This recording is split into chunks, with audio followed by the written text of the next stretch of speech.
Hello everyone, welcome to all of you. स्वागत है आप सभी लोगों का फिर से एक बार। जैसा कि हम नरेशन के बारे में पढ़ रहे थे, तो नरेशन में हमने असर्टिव सेंटेंस के सारे रूल्स कवर कर लिए। फिर उसके बाद इंट्रोगेटिव सेंटेंस। अब हमारा जो अगला लेक्चर है वो हम जानने वाले हैं इम्परेटिव सेंटेंस के बारे में, कि इम्परेटिव सेंटेंस यदि आ जाए तो इम्परेटिव सेंटेंस के डायरेक्ट से इनडायरेक्ट कैसे बनाए जाते हैं। ठीक, तो आइए स्टार्ट करते हैं बिना किसी देर किए। तो आपको पढ़ना है इम्परेटिव सेंटेंस का डायरेक्ट से इनडायरेक्ट।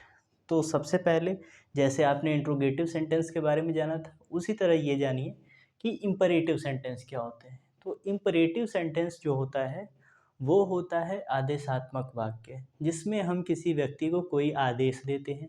जैसे यहाँ आओ, ठीक, दरवाज़ा बंद कर दो, एक गिलास पानी दे दो, मुझे वहाँ छोड़ दो, ठीक, मेरे लिए 2 रोटी ला दो। ठीक, तो ये सारी चीज़ें क्या हैं, इसे हम कहेंगे इम्परेटिव सेंटेंस, आदेशात्मक वाक्य। और इन वाक्यों की विशेषताएं क्या होती हैं? इस वाक्य की विशेषता ये होती है कि ये हमेशा हेल्पिंग वर्ब करें, वर्ब से स्टार्ट होते हैं। हमेशा स्टार्ट होगा वर्ब से। ठीक, तो imperative sentence starts with a verb. ठीक, कि यह एक क्रिया के साथ स्टार्ट होता है, यानी इसके जो सेंटेंसेस होंगे वो हमेशा आपको देखने को मिलेंगे कि वो एक वर्ब से स्टार्ट हो रहे हैं। ठीक, तो आइए अब एक एक करके रूल्स के बारे में पढ़ते हैं कि कैसे कैसे हम इसके डायरेक्ट से इनडायरेक्ट बना पाएंगे। तो एक सेंटेंस पहले लिख लेते हैं इम्परेटिव सेंटेंस का। तो हो गया Radhika said, Radhika said to Raju, ठीक, comma, inverted comma, give my book. ठीक, तो राधिका ने राजू से कहा मेरी किताब दो। ठीक, तो ये एक असर्टिव सेंटेंस है, आप इम्परेटिव सेंटेंस है। आपने कैसे पहचाना? क्योंकि ये स्टार्ट हो रहा है एक वर्ब से। तो गिव क्या है? एक क्रिया है। ठीक, तो इसके रूल्स क्या हैं? तो सबसे पहले रूल नंबर फर्स्ट, ठीक, देखिए रूल नंबर फर्स्ट,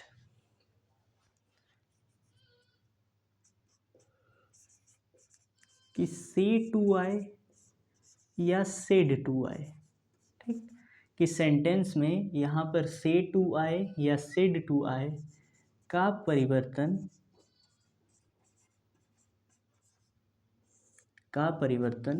वाक्य के भाव के अनुसार,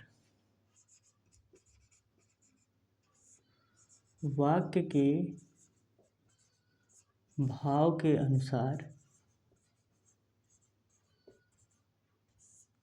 अनुसार रिक्वेस्टेड, ऑर्डर्ड, ठीक, कमांडेड,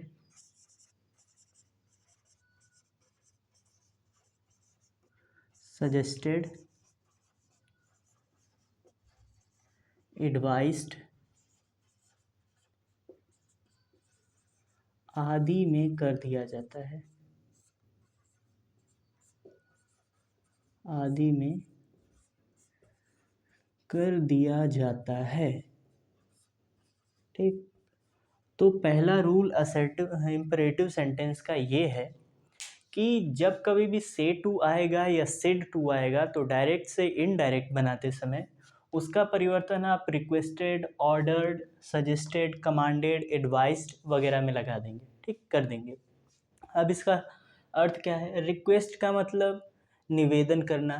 ठीक, यदि कोई एम्प्लॉई किसी मैनेजर से बात कर रहा है तो वहाँ पर रिक्वेस्टेड का भाव आएगा।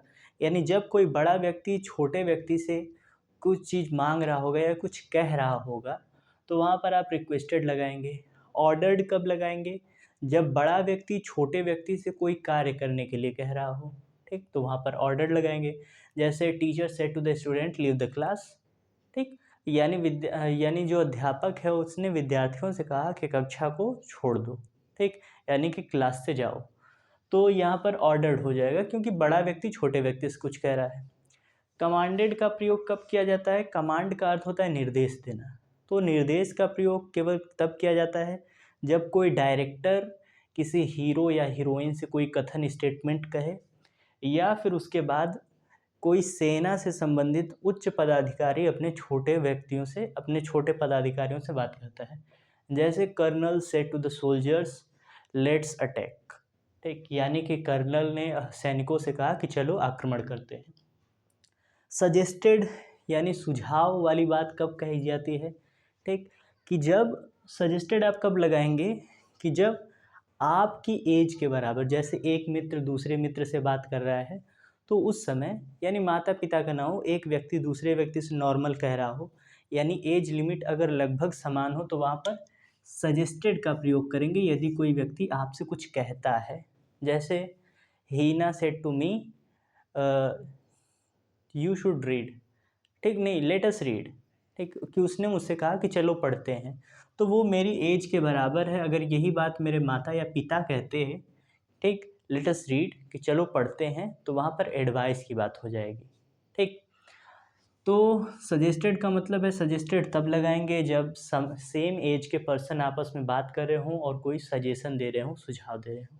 एडवाइस का मतलब भी सलाह होता है, सुझाव ही होता है, परंतु यदि कोई बड़ा व्यक्ति आपसे कुछ कार्य कहने को कहे कि चलो पढ़ते हैं, ठीक, या डॉक्टर आपसे कहे doctor said to me take your medicine on time, कि डॉक्टर ने कहा कि अपनी दवाएं समय पर लेना, तो वहाँ पर भी आप लगाएंगे एडवाइस, क्योंकि बड़ा व्यक्ति है, आपसे कह रहा है।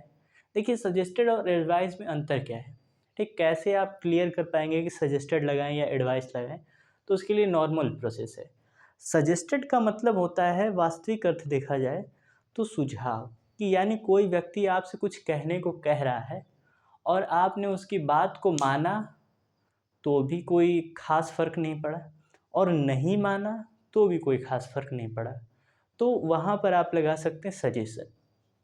और कोई स्टेटमेंट देख कर आपको ऐसा लगे कि नहीं, अगर इसे हम नहीं मानेंगे तो ये हमारे लिए नुकसानदायक हो सकता है। जैसे डॉक्टर आपको इंस्ट्रक्शन दे रहा है, निर्देश दे रहा है कि अपनी दवाएं समय पर लीजिएगा, अगर आप उसकी बात को नहीं मानेंगे तो आपकी हेल्थ बिगड़ सकती है।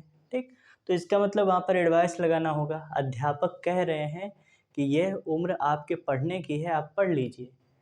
तो यदि आप उनकी बात को नहीं मानेंगे तो आप आगे चल कर के आपको समस्या होगी। तो इनके द्वारा जो कहा गया इस समय कथन है वो एडवाइस में आएगा, सजेशन में नहीं आएगा। तो सजेशन का अर्थ समझ में आया कि जहाँ पर एक व्यक्ति किसी व्यक्ति की बात को कहे और उसकी बातों का पालन न करें तो भी कोई फ़र्क नहीं पड़ता, मान ले तो भी कोई ख़ास फ़र्क नहीं पड़ता। तो सजेशन, और न मानने पर बहुत अधिक फ़र्क पड़ रहा है, इसका मतलब वहाँ पर लगेगा एडवाइस। तो उम्मीद करते हैं कि आपको ये पता चल गया होगा कि से टू या सेड टू का परिवर्तन कब और कैसे करेंगे। रिक्वेस्टेड जब निवेदन का भाव हो, ऑर्डर्ड जब आदेश का भाव हो, कमांडेड यानी जब निर्देश यानी डायरेक्टर कहे या तो कोई बड़ा सोल्जर यानी सैन्य अधिकारी कहे तब। फिर उसके बाद सजेशन और एडवाइस इत्यादि में कर दिया जाता है। तो पहला तो हो गया। तो आप जानते हैं कि रूल हम कैसे पढ़ते हैं। पहले हमने इसको देख लिया, उसके बाद अब कंजक्शन के बारे में पढ़ते हैं कि कंजक्शन में क्या चेंज होगा। तो हमारा आ गया रूल नंबर सेकेंड। ठीक, देखिए rule number second, rule number second कहता है कि कंजक्शन के रूप में टू का प्रयोग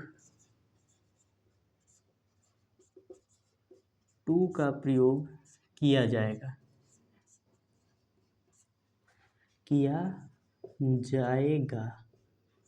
ठीक, मगर इसमें भी एक्सेप्शन है कि आपको कंजक्शन के रूप में टू का प्रयोग करना है कब? जब आपका वाक्य यानी जो अंदर वाला कथन दिया गया है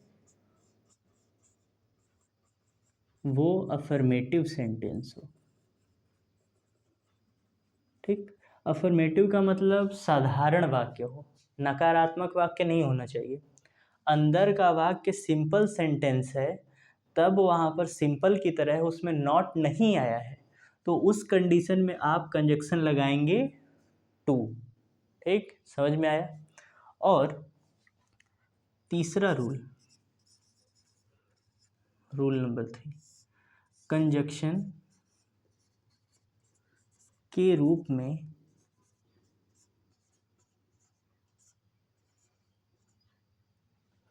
नहीं, अभी ये मत पढ़िए, नॉट वाले को अलग से पढ़ाया जाएगा ना। तो पहला तो ये रूल हो गया, केवल 2। ठीक, कि असर्टिव सेंटेंस के 2 रूल है। पहला कि से टू या सेट टू का परिवर्तन requested, order, suggested, proposed, commanded, advised वगैरह में कर देंगे जैसा वाक्य का भाव होगा।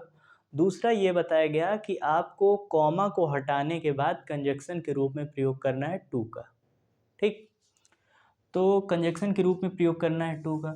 तो केवल 2 रूल हैं। कब? जब आपका अंदर वाला वाक्य साधारण हो। तो आइए एक एग्जाम्पल देख लेते हैं जो कि ऊपर लिखा भी गया है। तो कहा गया है कि राधिका, अब देखिए सेड टू है, तो सेड टू का परिवर्तन अब वाक्य के भाव के अनुसार करेंगे। तो वाक्य का भाव क्या है? कहा गया है कि गिव माई बुक, कि राधिका राजू से कह रही है कि मेरी पुस्तक दे दो। तो इस सेम एज के हैं तो वहाँ पर रिक्वेस्टेड आप लगा सकते हैं। जब आप किसी चीज़ से कोई वस्तु मांग रहे हैं तो वहाँ पर क्या लगाएंगे? रिक्वेस्टेड। तो राधिका, QUESTD, रिक्वेस्टेड राजू।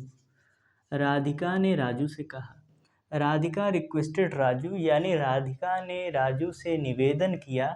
अब कंजक्शन लगाएंगे टू। टू के बाद हेल्पिंग वर्ब जैसे है वैसे ही लिखते चले जाएंगे।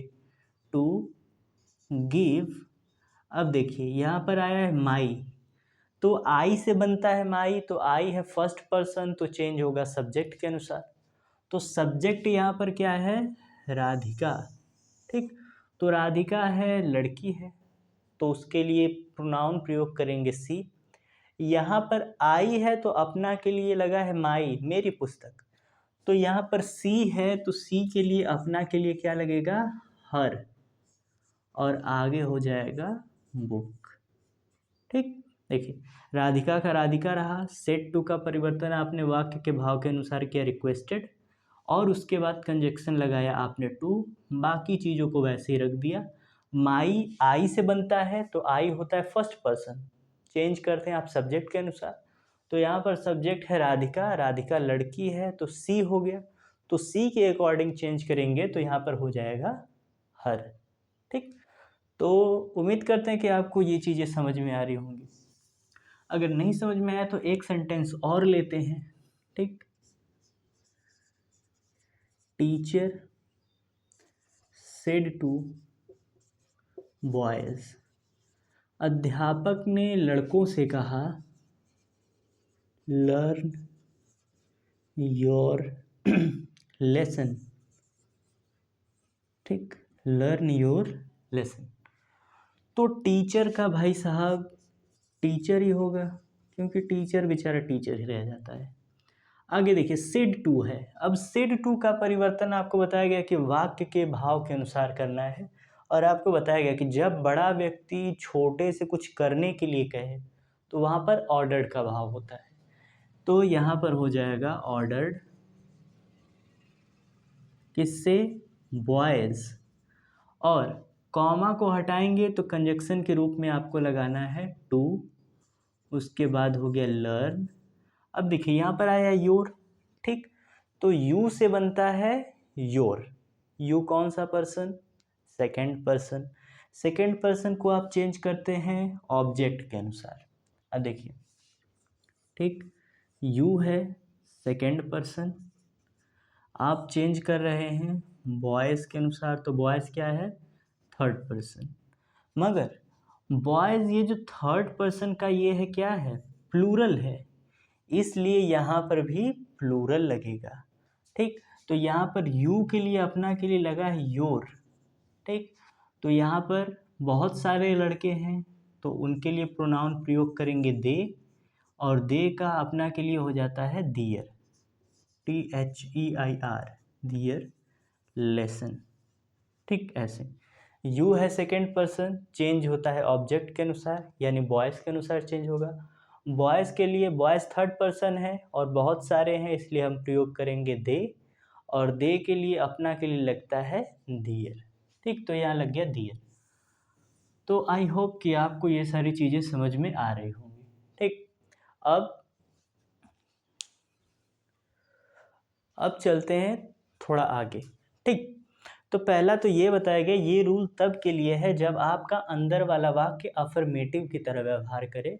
ठीक, यानी उसमें नॉट वगैरह ना आया हो। अगर नॉट आ जाए तो क्या करते हैं?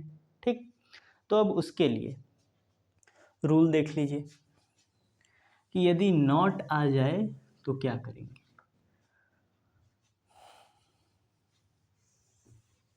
देखिए, अब आपको ये देखना है कि अंदर नॉट आ जाना चाहिए।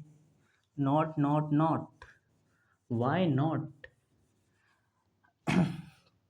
देखिए, तो यदि अंदर का वाक्य, जैसे आपने सुना कि जितने जितने सारे सेंटेंस थे अभी हमने लिए, उसमें नॉट कहीं भी नहीं आया था। अब नॉट वाला भी तो आ सकता है। जैसे my father said to me don't run fast on the road. मेरे पिता ने कहा कि सड़क पर तेज मत दौड़ो। ठीक, ये भी आदेशात्मक वाक्य है मगर उसमें नॉट आया है। तो नॉट यदि आ जाए तो उसका डायरेक्ट से इनडायरेक्ट कैसे बनाएंगे? तो पहला तो वही है आपका, पहला रूल उसमें भी यही रहेगा। ठीक, नॉट वाले में कि से या से टू का परिवर्तन आप requested, ordered, commanded, suggested, advise भाव के अनुसार करेंगे। दूसरा ये रहेगा कि कंजक्शन के रूप में नॉट टू का प्रयोग किया जाएगा। नॉट टू का प्रयोग करते हैं। ठीक, दूसरा ये हो गया कि यदि आप ये कर रहे हैं तो इसके साथ ये करेंगे, कंजक्शन के रूप नॉट टू लगाएंगे। और इसमें एक रूल और बढ़ जाता है, रूल नंबर 3। यदि ठीक से टू या सेड टू का परिवर्तन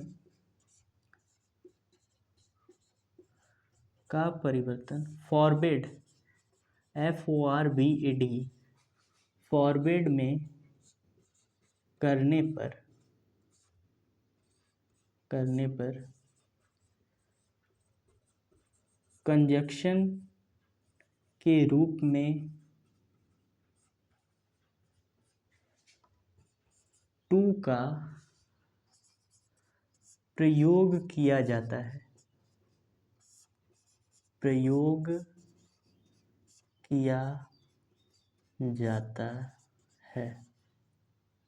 ठीक, यदि आपका इंपरेटिव सेंटेंस नकारात्मक भाव देता है तो उसके लिए 3 रूल्स हैं। पहला रूल ये है कि आप से टू या सेड टू का परिवर्तन उसके भाव के अनुसार करेंगे। तो जब आप भाव के अनुसार कर रहे हैं तो उस समय आपको कंजक्शन लगाना है नॉट टू। मगर जब आप से टू या सेड टू का परिवर्तन फॉरबिड में कर देते हैं, फॉरबिड का अर्थ होता है मना करना। ठीक, मना करना। ठीक, कि आपने फॉरबिड लगा दिया तो फॉरबिड मना करना का मतलब अपने आप में निगेटिव सेंस रख रहा है। जब ये निगेटिव सेंस पहले से ही रख रहा है तो इसलिए हम कंजक्शन के रूप में केवल टू का प्रयोग करेंगे। मगर जब आप ऑर्डर, रिक्वेस्टेड, सजेस्टेड, कमांडेड वाला लिख रहे हैं तो उसमें कहीं भी नकारात्मक भाव नहीं आया, तो इसलिए हम डायरेक्ट से इनडायरेक्ट बनाते समय नॉट टू का प्रयोग करते हैं ताकि नेगेटिव सेंस उसमें शामिल हो पाए। और जब आप से टू या सेड टू का परिवर्तन वाक्य के भाव को देखे बिना कि कौन सा भाव है, भाव छोड़िए, आप डायरेक्ट से या से टू का परिवर्तन फॉरवर्ड में कर देंगे यदि वाक्य नकारात्मक हो तब। ठीक, और जब आप फॉरवर्ड लगा देंगे तो फॉरवर्ड नकारात्मक अर्थ अपने में आप में ही रख रहा है। इस स्थिति में कंजक्शन के रूप में केवल टू लगाएंगे। ठीक, एक एग्जाम्पल लिखते हैं और उसे समझते हैं यहाँ पर। जैसे माई मदर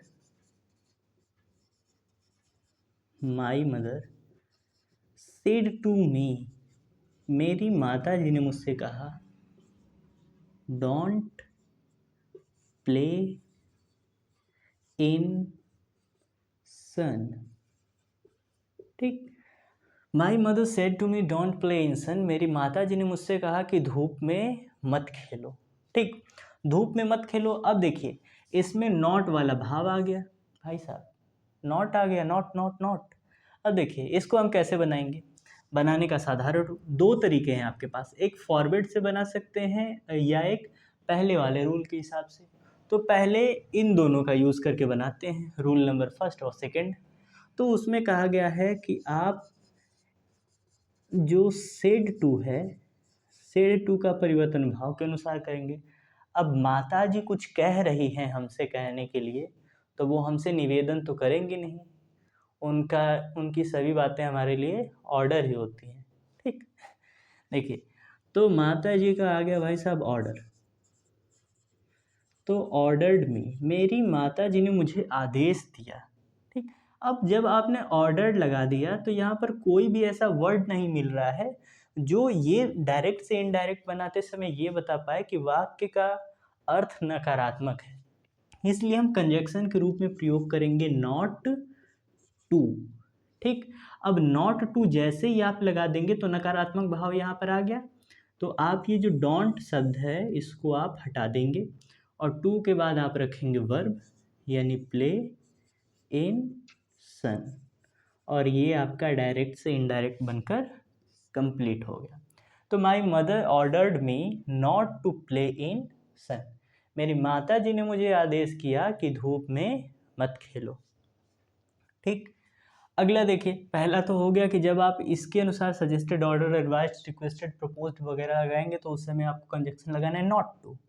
दूसरा कि आप सेड टू का परिवर्तन डायरेक्ट कर दीजिए फॉरवर्ड में, तो हो जाएगा माई मदर सेड टू का हो गया फॉरवर्ड। अब फॉरवर्ड मी यानी मेरी माता जी ने मुझे मना किया, फॉरवर्ड का मतलब मना किया। जैसे ही आपने फॉरवर्ड लिखा नकारात्मक अर्थ अपने आप ही आ गया, नकारात्मक सेंस खुद आ गया, इसलिए हम टू के साथ नॉट को ऐड नहीं करेंगे, केवल और केवल कंजक्शन के रूप में यहाँ पर टू लगाएंगे।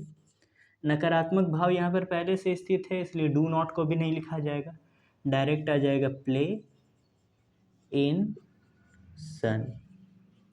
ठीक, तो ये हो गया my mother forbade me to play in sun, मेरी माता जी ने मना किया मुझे टू प्ले इन सन यानी धूप में खेलने के लिए। ठीक, तो कितनी साधारण सी चीज़ें हैं कि जब आप सेड टू का परिवर्तन वाक्य के भाव के अनुसार करते हैं तो वहाँ पर कंजक्शन लगाना है आपको नॉट टू। यदि सेड टू का परिवर्तन आप डायरेक्ट फॉरवर्ड में कर देते हैं तो उस समय कंजक्शन लगाना है केवल और केवल टू। ठीक, तो आई होप आपको जो चीज़ें बताई गई वो चीज़ें समझ में आई होंगी, और जो चीज़ें ना समझ में आई हो उसे कमेंट कीजिए। ठीक, और यदि आप प्रैक्टिस कर रहे हैं अपने बुक वगैरह से तो जो क्वेश्चंस आपसे हल ना हो उन्हें कहा गया कि आप कमेंट कीजिए, नेक्स्ट वीडियो में उसका डायरेक्ट से इनडायरेक्ट बनाकर आपको भेजा जाएगा या तो कमेंट में ही आपको रिप्लाई दिया जाएगा। ठीक, और आज का वीडियो कैसा लगा उसे कमेंट कीजिए। ठीक, और ऐसे ही हमारे साथ बने रहिए नई नई चीज़ों को सीखने के लिए। आज के लिए केवल इतना ही, धन्यवाद।